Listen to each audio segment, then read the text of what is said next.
mean, how much of a whirlwind has this last few weeks been for you?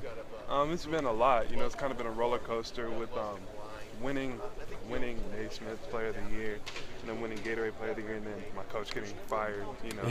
So it's been an emotional roller coaster. But I consider everything that happens to me a blessing in disguise. I mean, even if it's not good at the time, I know something good will come out of it. But so when the coach got fired, it was super sad. He gave me a phone call, but then I knew something good was going to come out of it, and I feel like even if something bad happens, you can make the best out of it. Did your mind immediately turn to Mizzou after you got over the shock of Lorenzo Romar being fired up at Washington?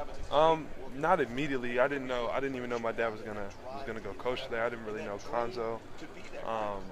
So not really. I was actually thinking Oklahoma because me and Trey have always wanted to play in college together, and I thought, well, here's our chance.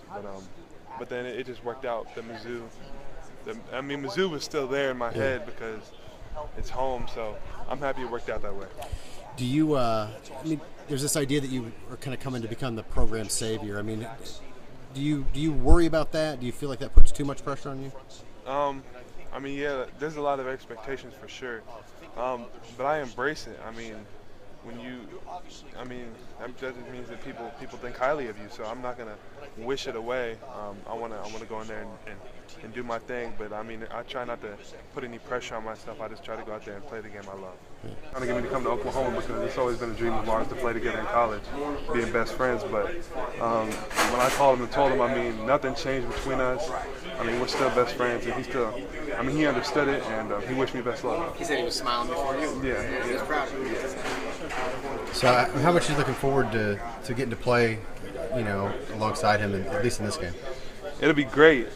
He's a great point guard, so I'm looking forward to playing with him. I'm assuming he'll be at some of the other All-Star games you're going to as well, right? Yeah, he'll be at the Jordan.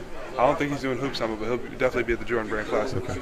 Headed to Mizzou, are you pretty familiar with the bragging rights game, the rivalry? Yeah, I went to it one year, Mizzou versus Illinois, and I can't wait for that game. Now, with Kwanzaa there, with Underwood going to Illinois, do you feel it's going to be kind of renewed, the rivalry? I think so. And it should be. It should be a packed house because I think it'll be a great game. Illinois is a good team, so I can't wait for that game. It's a big time game. Which year did you go? I forget, but it was Mizzou versus Illinois, but I forget what year it was. Do you remember who won and what the atmosphere was like? It was packed. I think it was back when Kim English and all those guys played. So that was a great team. So it was packed in there, and I think Mizzou won the game I went, but it was crazy.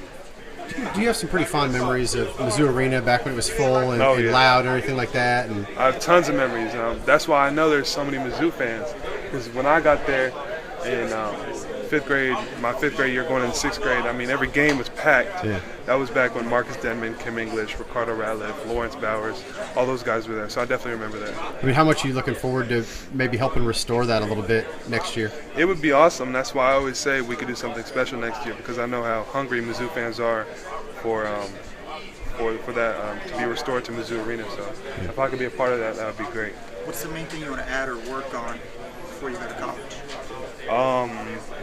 Just my all-around game. I'm trying to get better at everything. My strength, my ball handling, my shooting, my mid-range game, all of that. If you could go back and give advice to a ninth grade Michael Porter, what would you say? I would tell him to start playing defense. Does 12th grade Michael Porter play defense? Sometimes.